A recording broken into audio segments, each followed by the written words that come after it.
Perspectives, the ACHP podcast. I'm your host, Luke Nichter. April is National Volunteer Month, and those of us in historic preservation know how important volunteers are in this field. We are taking time this month to honor the volunteers who give freely of their time and with passion support local historic sites. We are extremely pleased to have with us today Crystal Zembal of Chicago, Illinois, who is a volunteer with HistoriCorps. First, Crystal, thanks for joining us, and thank you for all you do. Tell me a little bit, kind of getting started. So talk a little bit about what is your background and what sparked your interest in historic preservation that not just got you started, but sustains you at this point. Yeah, that's a great question. So I'm a little bit of a walking contradiction when it comes to my background, but I found that that's often what makes a preservationist. So my background is in interior architecture. I went to the University of Wisconsin at Stevens Point for interior architecture. Having grown up in Wisconsin, my grandparents had me play with Legos when I was younger, and they would give me all their excess wood and tools and let me build things. And that made me want to build like Frank Lloyd Wright. And so I went to design school. But after design school, I actually got into the world of real estate technologies. So I implement real estate technologies with big corporations to help them sustain and maintain their real estate portfolio. Well, about a couple of years ago, about 5 years ago, I was looking to kind of realign my career back with my passions in architecture and in historic preservation. And I went back to school as a non-traditional student. I was working full-time in the work that I was doing in real estate, but also getting my master's in preservation. And during that time, all of my learning was virtual.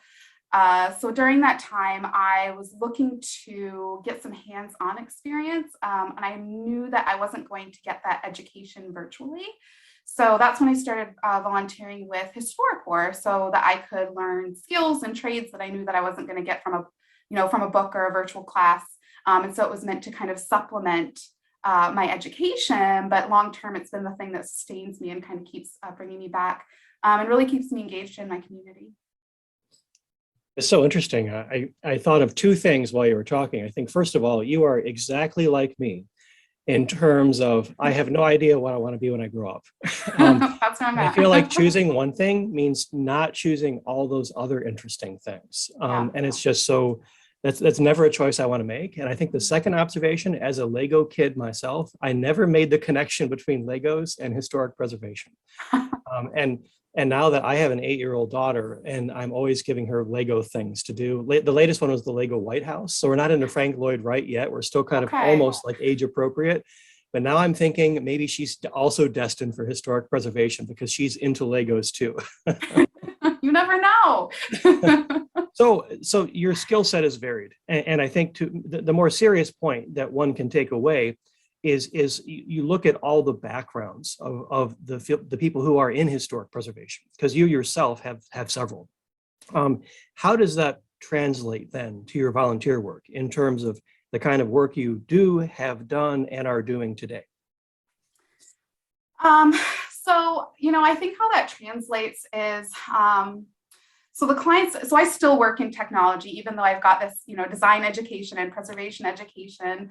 I still do work in real estate technology, and I see from the perspective of an organization that manages a portfolio, not just of new construction, but of historic buildings. And those buildings are just as important.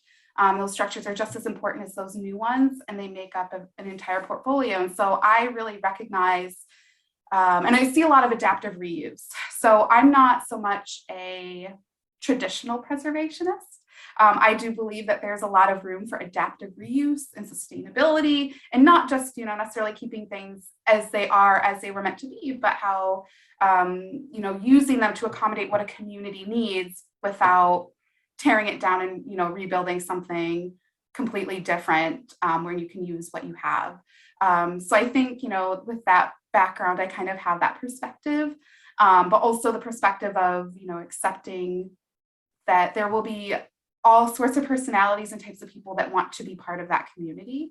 Because I'm, somebody that wouldn't, you wouldn't necessarily look at me and say, oh, you must be into preservation. So I think, my contradicting background kind of leads me to believe that others might be in that same position. Yeah, when it comes to reuse, it's interesting because one of the phrases I commonly hear is those of us in this world, I think, often agree that the greenest building is the one that's Yes, already there.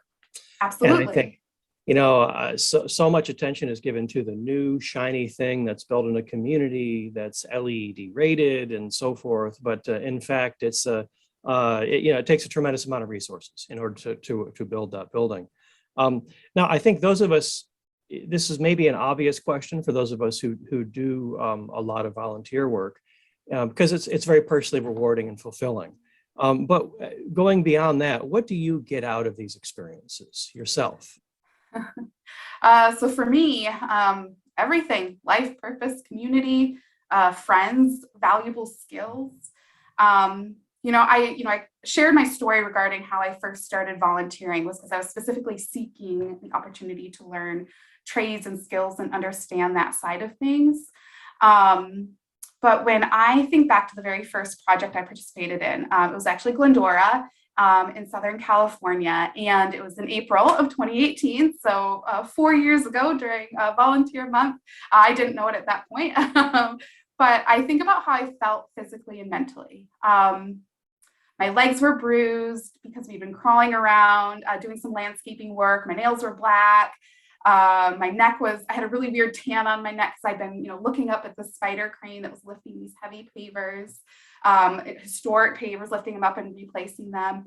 And I think back to that time, and even though there was this physical ailments, I was so happy and so affirmed in my decision to choose preservation, to choose that volunteer activity, and to choose preservation as a route that I wanted to follow. It's funny because my coworkers that I have, they think I'm crazy because I'll use my paid time off to go volunteer for a week at a time. And oftentimes I'm located in the middle of nowhere. I have no cell service. I'm doing manual labor, and I can't actually describe to them a greater joy. When I volunteer, I walk away and my soul is at peace. So, it's just a matter of finding what fills your soul and doing that. That's great, really, a lot of wise words there. As I was getting ready for this, I thought, I'd like to get your thoughts on this. I avoid going on the soapbox, but since I've already hoisted myself on it for a moment, I think as a nation, we don't talk about volunteer work. We don't always have a very good conversation about what that means. Over the years, you can point to historic efforts like the Peace Corps or AmeriCorps, or in this case, HistoriCorps. And I think for the average person, when you say, well, I volunteer, they think, well, you must be a college student, or you must be retired, or you must be unemployed. And to me, I think it's so important to begin to change that conversation and really make it more about giving back, that we all have an obligation to give back to our communities and to our neighbors that have given us so much. And I think secondly, kind of more philosophically, really, this creating a mindset of being good stewards of our cultural and historic resources. And so I expect you probably agree with these points, but I'd like to know your thoughts on them. Yes, to all of the above. So there's actually something that I think about, to what you were saying, and then, specific to the experiences I've had. Again, I think it's important to volunteer for the things that you're passionate about. I happen to be passionate about historic preservation, and that brings me joy, but there's so many other opportunities, I specifically think about a book that I read a while ago. It's The Craftsman by Richard Sennett. I don't know if you've ever read that. I'd highly recommend it for anybody that's interested in trades and skills and historic craft. But he writes about the concept and sense of community that skilled craftsmen have, or that they build over time, because they have the ability to walk around their community and point to things and say, I did that, I was part of that, I'm part of this community, my community benefits from me and I benefit from my community. And so with volunteerism, there's something It's 100% to do with community. And I think, we're living in a strange time.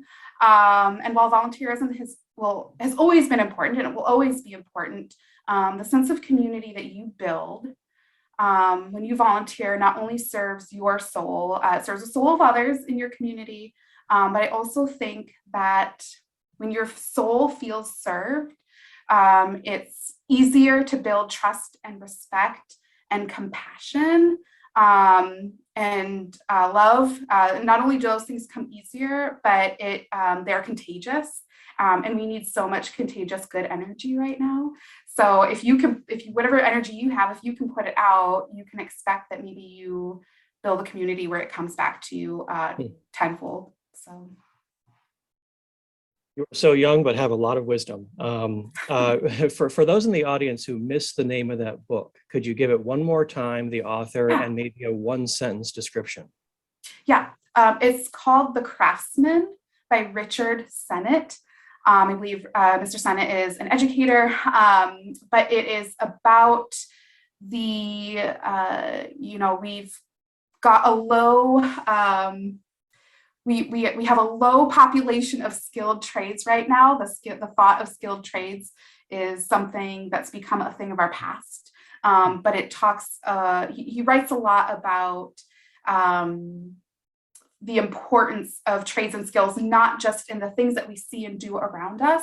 Those are important, but it also talks about who it makes you, how it builds you and how it builds you into your community. So That's highly great. recommend. So you kind of answered this already, but why is the field of historic preservation so much in need of volunteers, and what kinds of different volunteers?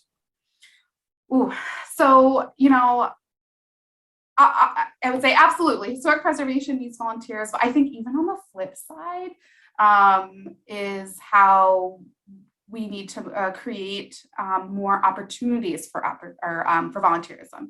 So, I could list off, I could spend hours just talking about why volunteerism is important in historic preservation. I think there's kind of two things that really come to mind.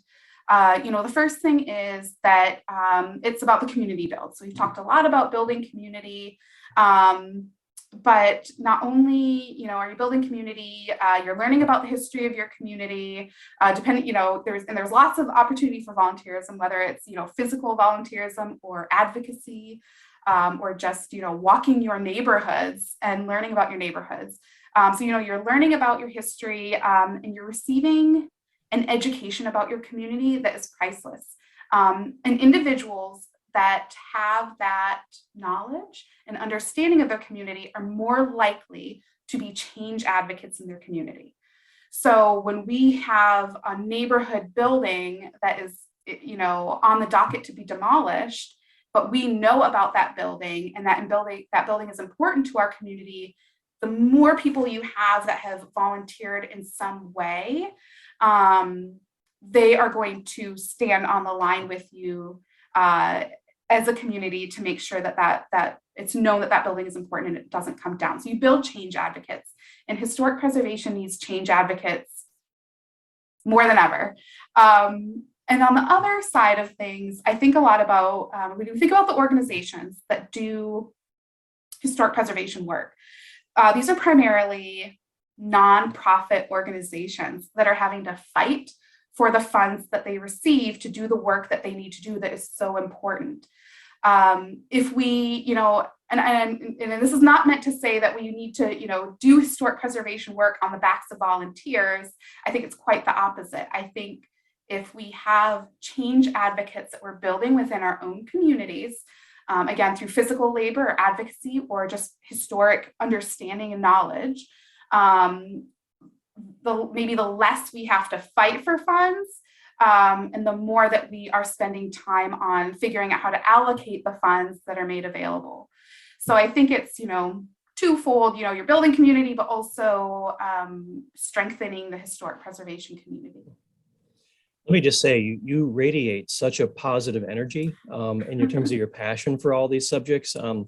Where do you see that energy going in the future? Kind of what's next for you? What are some of the future career challenges you'd like to work on, whether you go home to Wisconsin or far from Wisconsin? That's a great question, because I'm currently in a position in my career where I refer to myself as an emerging preservationist. So when I graduated college, I was in a career. I've had a career for 15 years in technology. And so I don't know, I'm kind of doing this thing where I'm not starting my career from the very beginning, I'm starting it in the middle, and I'm making a potentially drastic change. So for me, it's a matter of kind of looking to blend those worlds. I do project management and consulting on a historic preservation or on a, real estate consulting side. And so potentially looking to, blend those, but also, I don't know where my career is going to go. I just know I'm, on the right path. I'm actually a new Chicago resident. I intentionally moved to Chicago so that I could be surrounded by a beautiful preservation community and to be surrounded by, some of the best architecture in the world, in my opinion. And so, I don't know where that takes me, but it could take me anywhere. It could be a combination of the type of work that I do now. It could be project management work, it could be advocacy. I remember hearing something when I graduated school from SCAD. And, they defined preservationist. And a lot of career paths, you have to be actively sitting in a seat of a position to be called that thing. But I remembered hearing somebody say, a preservationist is somebody that feels it in their heart or is actively boots on the ground or somebody that just cares. And so I really love that about preservation. I like that I can, I actively call myself an emerging preservationist, even though that's not the title on my business card.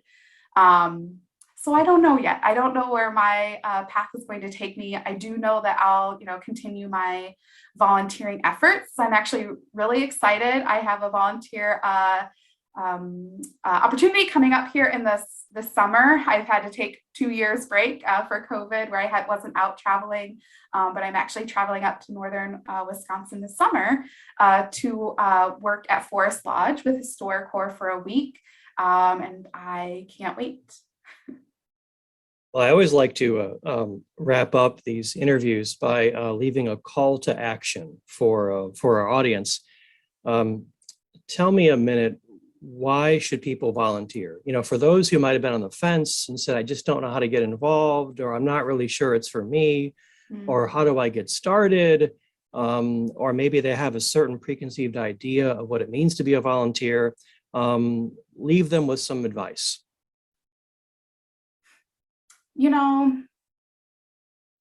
I think that we all come from different backgrounds. We all have different experiences, things that form, our opinions and form the way we look at the world. But I think with the last 2 years, we've all had the same experience in that we've all experienced, our lives kind of turning upside down a little bit in different ways. But we've all had that moment or experience. And so I think, we all get to live this life once. We might as well make it good. And if you can do just one thing that can be contagious, one positive thing that might encourage somebody else to do a positive thing, we need that more than ever. So just think about the tiny things that you can do that can be contagious, and imagine that in your mind spreading. And let that encourage you to do something new or different, or again, something that makes you feel passionate. Thank you so much, Crystal, for your time. And to our audience, if you're like Crystal and have a passion for historic preservation and want to volunteer with HistoriCorps, you can find out more at historiccorps.org. There are also many opportunities to volunteer at historic sites near you, so be sure to check out those in your communities. Thank you for joining us. I'm Luke Nichter, and this is Preservation Perspectives.